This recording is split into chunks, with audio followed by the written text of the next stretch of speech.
Today is one of my favorite Sundays of the year, and people are like, yeah, but what about Easter? And I'm like, I put this one above Easter. And part of the reason I put this above Easter, not that Easter's not important, but part of the reason I put this about Easter is, at least for me as a pastor, you know what I'm talking about on Easter, so there's no surprise. At least I can choose what I'm going to talk about today. But this Sunday is also my favorite Sunday because it puts, in a very tangible way, part of what Easter is all about. Today, for those of you who you're not a church person, you don't consider yourself a Jesus follower, maybe this is some of the latest research, maybe you're one of the 1 in 4 Americans who says, I don't think churches actually make our communities better. I'm so glad you're here today. This is a perfect day for you to be here. Today we're starting a brand new series that we're calling Be Known for Something Good. And for the next 3 weeks, I want to explore with you what it means to be for. You hear us talk about for, that we want to be for you, we want you to know God's for you. I want to explore exactly what we mean by that.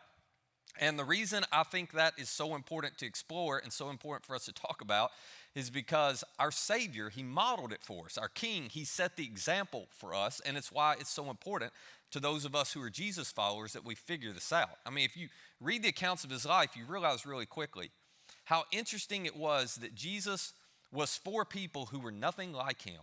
People who didn't believe like He believed in some cases, people who didn't behave like He behaved, people in some cases who didn't even like Jesus, and yet He was still for them. He would demonstrate to them this extraordinary love, grace, truth, forgiveness, kindness, compassion, care. We could go on and on. And it just revolutionized people's lives because of what they experienced from Him. And then, to the surprise of everyone, I think, He decided He was going to leave this earth, and He took the movement and the mission and this message, and He put it into the hands of His followers, people like you and me, and He said, okay, you're responsible now, but you also have the opportunity to go and to share this and to show people just how much I'm for them. And I probably don't have to update you on this. Over the course of the last couple thousand years, the church has not always gotten that right. We've gotten it wrong plenty of times, and there are plenty of seasons and plenty of examples you can point to of churches that are just all about themselves, and I understand that, and I wouldn't argue that, but you do have to realize the gravitational pull of every human heart, including all of us in this room, is to be for ourselves, is to focus inward. And as a church, if you're not careful, it doesn't take long at all for you to drift and to start being for yourselves and focused on yourselves above other people. And so one of the things we do every single year is we decide to have a season where collectively as a church, we practice being for others the way Jesus is for us and the way Jesus is for them. And we have to practice because we'll drift and lose it real quickly if we don't. So we have to come back every single year and refocus and make sure that we do a good job of that.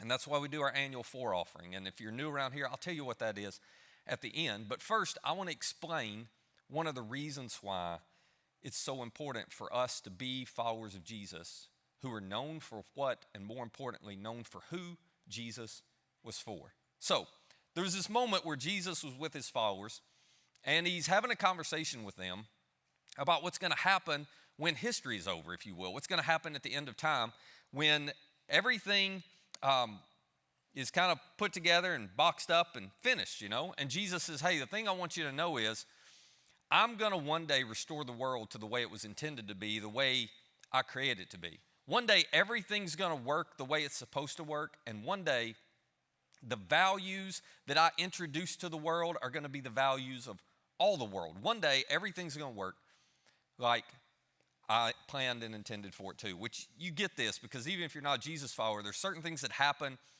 in the world now that you go, it shouldn't be that way. Or you go, that's not right.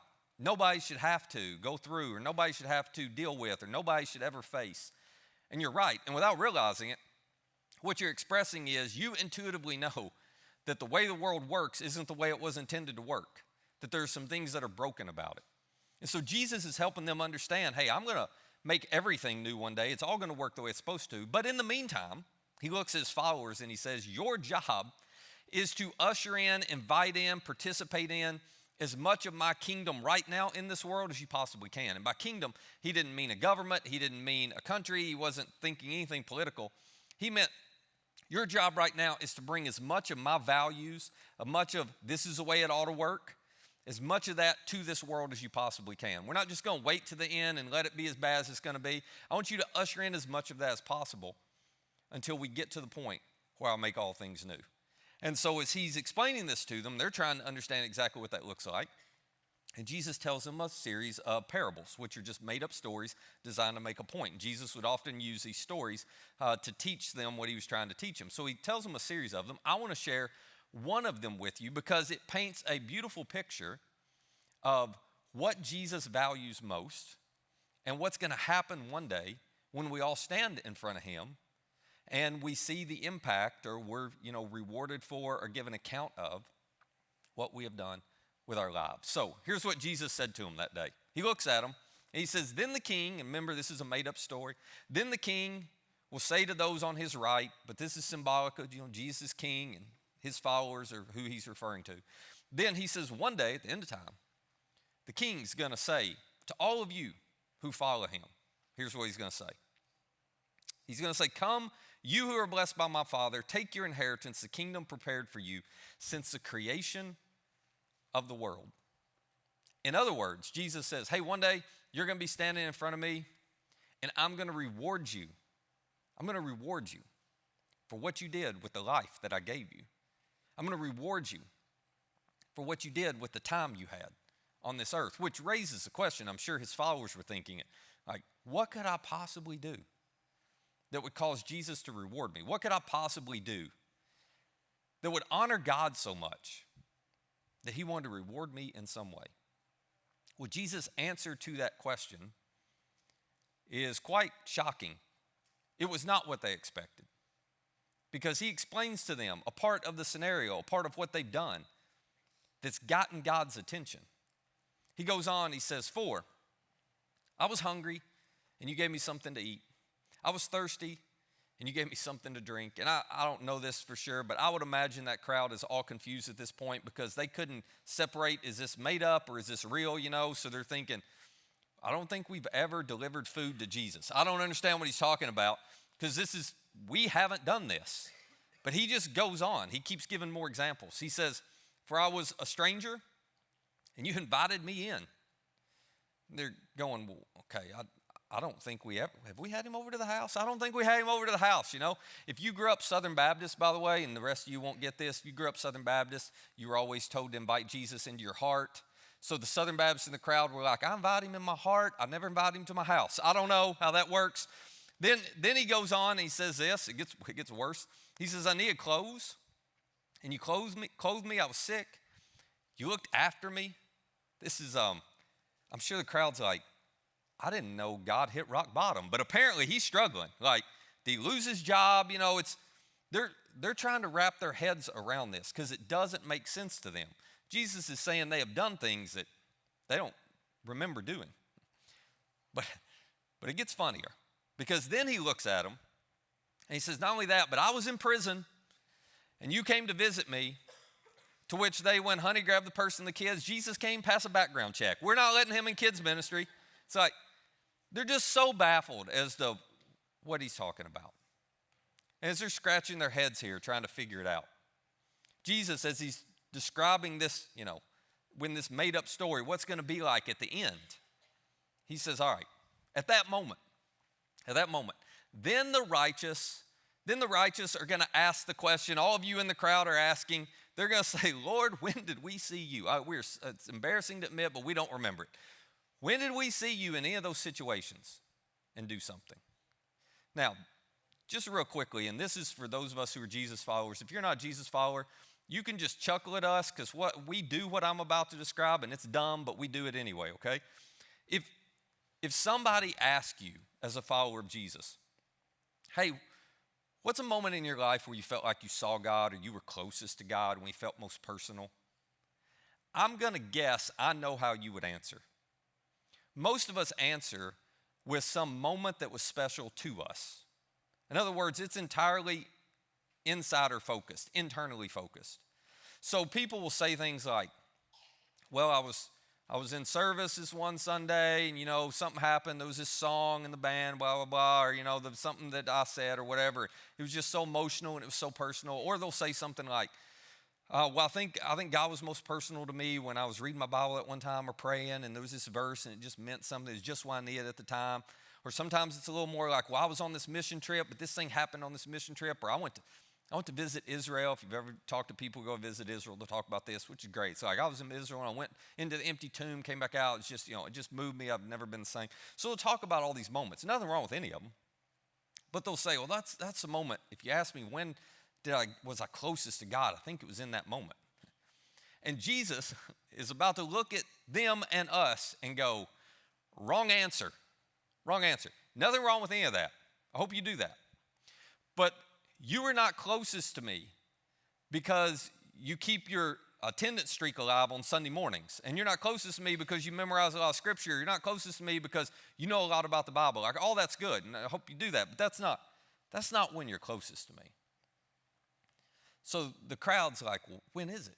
Jesus says, well, at the end of time, everybody's going to be confused. They're going to say, Lord, we don't remember. When did we see you hungry and feed you? Or thirsty and give you something to drink? When did we see you needing clothes? When did we see a stranger, and invite you in, or needing clothes and clothe you? When did we see you sick or in prison and visit you? We don't remember. And this is the part I don't want you to miss. Jesus looks back at them and says, well, the king will reply, truly I tell you, whatever you did for one of the least of these brothers and sisters of mine, you did for me. Now, sometimes you'll hear politicians take this, so you may have heard this before. You'll hear politicians take this statement and use it, but they are not using it in context. They don't entirely understand what this means. But I don't want you to miss what it means. Jesus is saying, whenever you see somebody in need and you step in to serve, you step in to help, you step in to care, whatever you do for one of the least of these, you do for me. Jesus is saying, whenever you're willing to help someone in your community, that person, from God's point of view, is someone who matters infinitely to him. So when you help them, it's just like helping God. You help one of God's kids, you help God. Because according to Jesus, what we do for them, we do for him. So Jesus goes, I know you missed it because you didn't think it was a big deal. But when you stepped in and you helped that person who was down, you stepped in and you served that person who was struggling, you stepped in and you were generous towards that person who needed it. Whenever you do something for somebody nobody else is paying attention to, whenever you do something for one of those people, it's just as if I were physically there and you did it for me. What you do for them, you do for him. When you choose to give and serve and love, God takes it personally. And you know why God takes it personally? Because that person you just gave to, served, or loved matters infinitely to him. So you're not going to walk around this week and lock eyes with anybody who doesn't matter to Jesus, which means you can't serve, give, or love anyone who doesn't matter to him as well.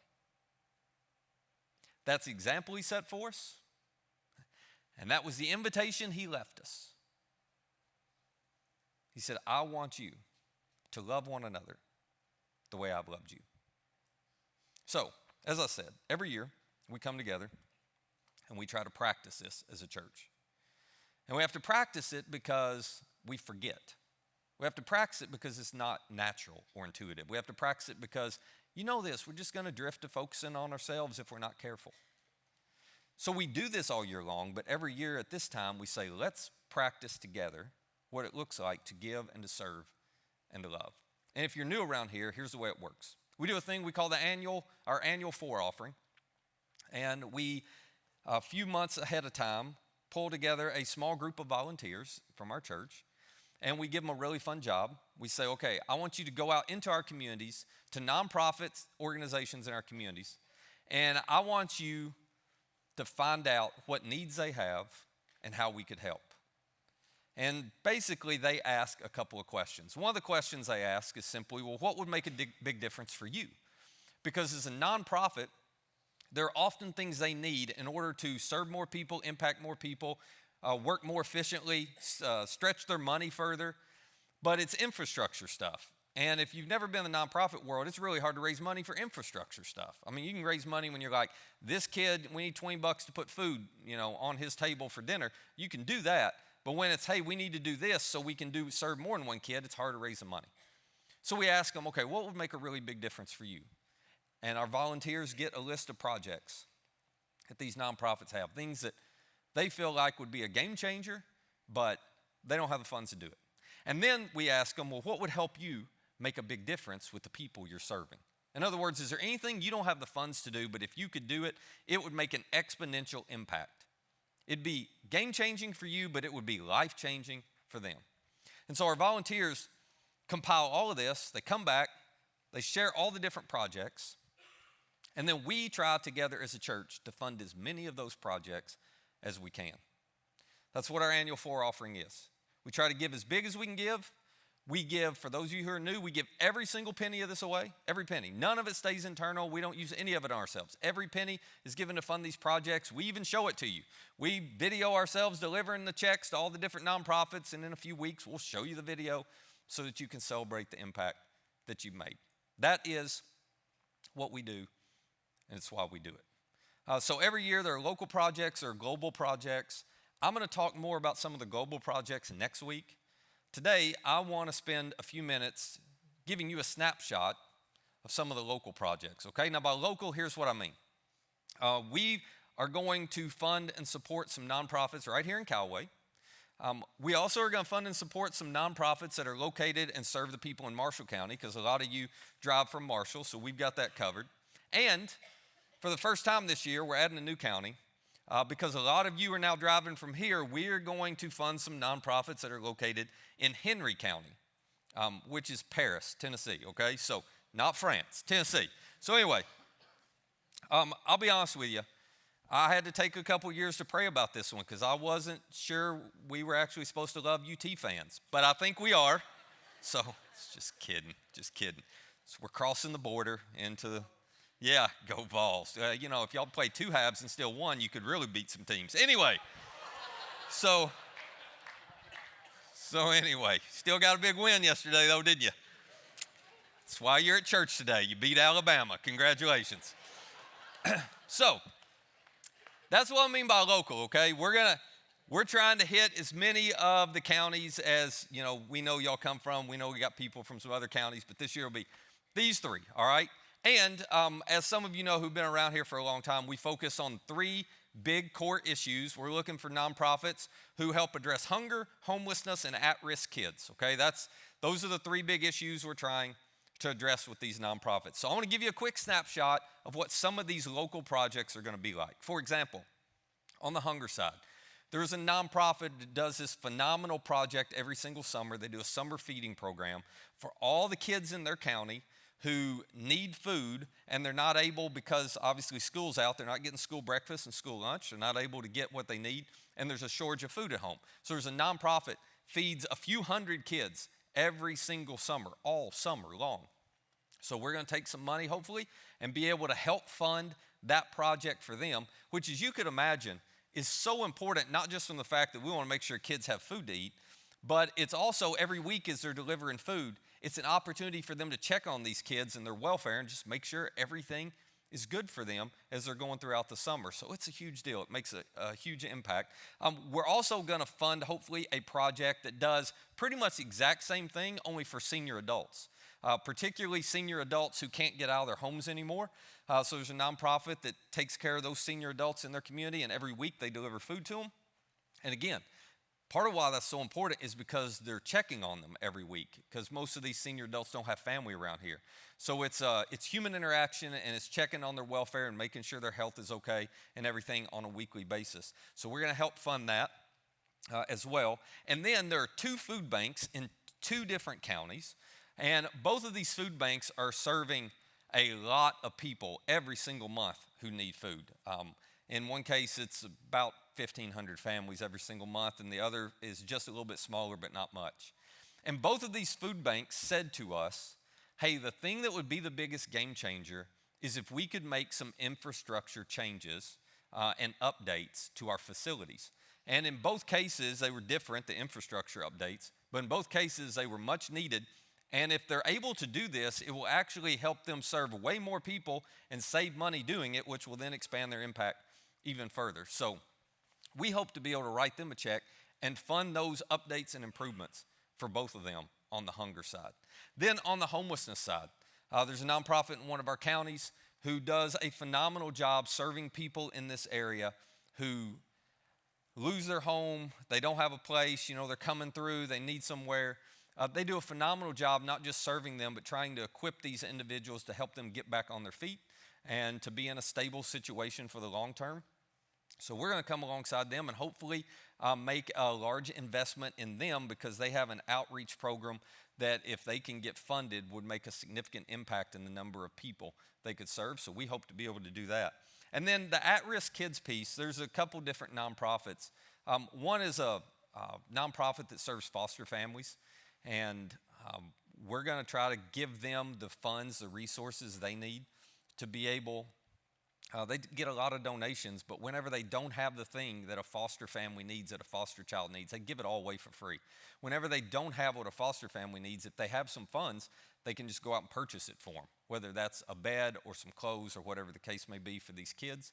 So we're going to try to make sure they have some resources to be able to do that for them. And then two of our brand new nonprofits we're going to be supporting this year both work with at-risk kids. One of them does an after-school program to help kids, there are a few hundred of them I think, to help kids in particular who need somewhere after school to be. So they're in a safe environment, so they're in a constructive environment, a productive environment until their parents are home from work.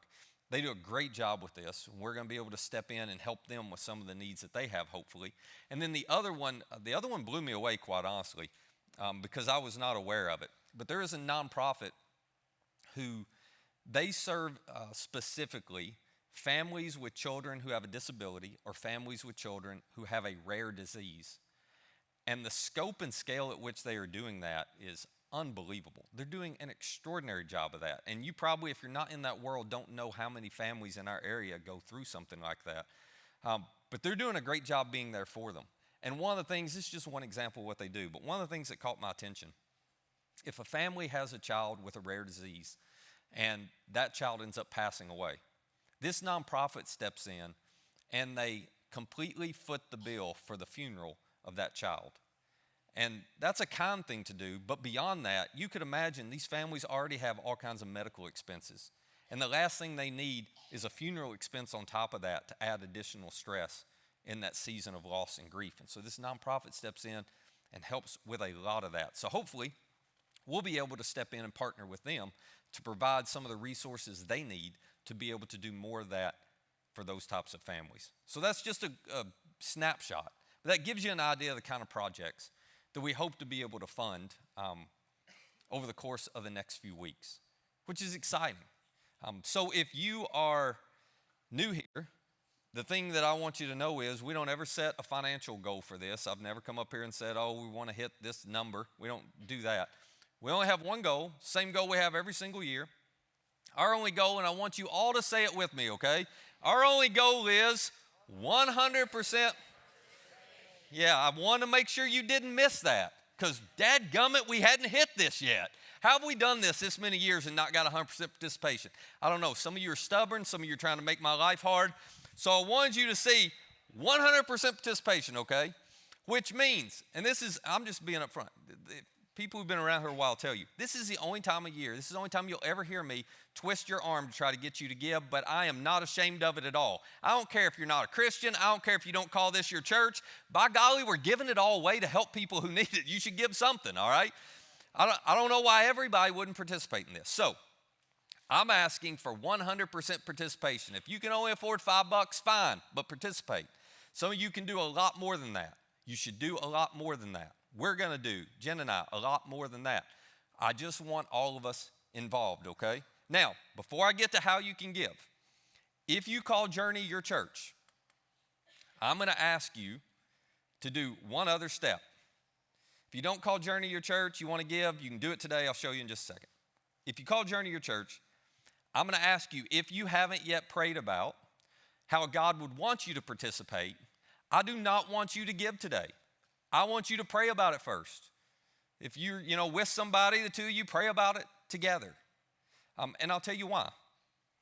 Because it's easy for some of you just to write a check, to make a gift, to go online, go on the app, do it, and it's done.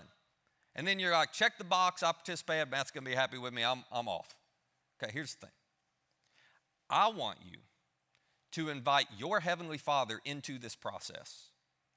Because if you will, it will impact you for the better as much as your money will impact the people who receive it. And so I don't want this just to be a philanthropic thing for you. I want you to say, okay, God, everything I've got's yours. How do you want me to participate in this? And do whatever he says. Jen and I are doing that right now. We're praying about it. And we're not going to make our gift today. And the reason we're not going to make our gift today is because for whatever reason this year, we're not exactly on the same page with how much. I mean, it's not like a fight. Don't worry. We're all right. But she had one thing in mind. I had another thing in mind. We're like, let's keep praying about it. So we're going to keep praying about it until we land on a number. And then we're going to make our gift. Because it'd be easy for us just to make a gift, guys. We wouldn't think twice about it. But we want to participate in the way we think our Heavenly Father wants us to. Because we want him active and involved in us as much as what he's doing through us. So I want to ask you to do that. If you haven't prayed about it yet, and I gave you a notice last week, but if you haven't prayed about it yet, start praying. And then make your gift. You're going to have 3 weeks to figure this out and to make a gift. But again, our only goal is 100% participation. Now, let me tell you how you can give. It's not hard at all. If you have our app, just go to our app, click on the give button, and 30 seconds or less, if you've never given, you'll have made a gift. Or you can go to givejourney.com if you prefer to do that. Or you can scan that QR code in the seat in front of you.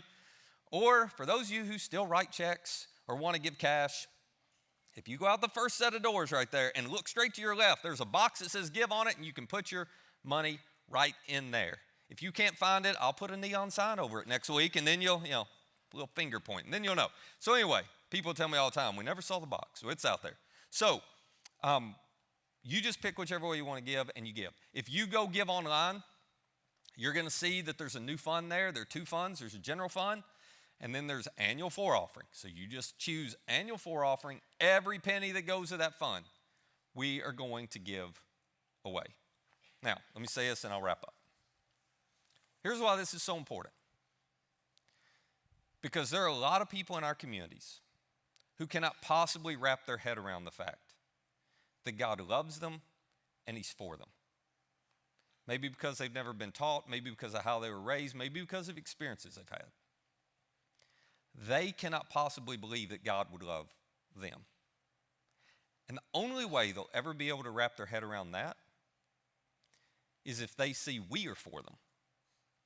And it will open up a new category for them that maybe God could be for them too. And there is nothing in our culture more powerful to send the message that we're for them than no strings attached generosity. So that's what we're going to do. And we're going to make an impact. And in the course of it, we're going to remember whatever we do for them, it's like we're doing it for Jesus himself. So today we're going to end different. I am not praying because you got to go pray about this. I'm not doing it for you. You got to go pray about this. I just want you to pray and then go give as big as you can give. And let's make a big difference in our communities.